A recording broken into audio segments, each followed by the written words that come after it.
I'm here with Keith from Nanlite, and I have a question for you. Why should photographers consider getting continuous lighting over strobe? Okay, so I think the main reason that photographers should get continuous lighting over strobe is mainly due to the fact that you can actually see what is going on. Yeah. So for example, we've got stuff like the PavoSlim behind me.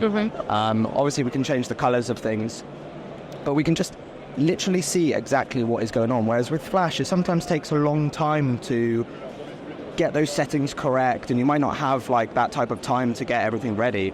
And Nanlite are actually trying to push photographers going from flash to continuous lighting. So they have their FC range and their FS range, which are basically like just cheaper versions of the Forza range, which obviously need to be plugged in. It's more studio based and stuff.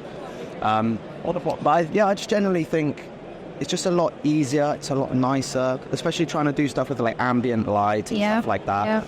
So, I mean, I personally have shot flash. I've done stuff on the Godox AD600s and stuff, and I have done flash in my time. And I invested in the Nanlite gear originally.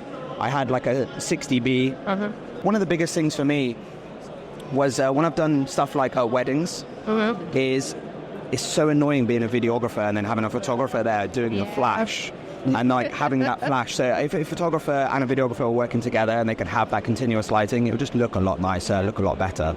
So that's obviously one of the reasons I think a photographer should go down that route. You mentioned they're cheaper versions. Yes. What are we talking in terms of price range?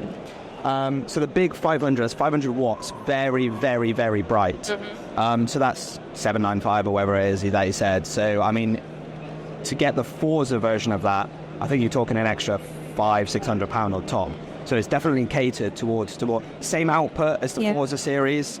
All it means is that you have to plug it in.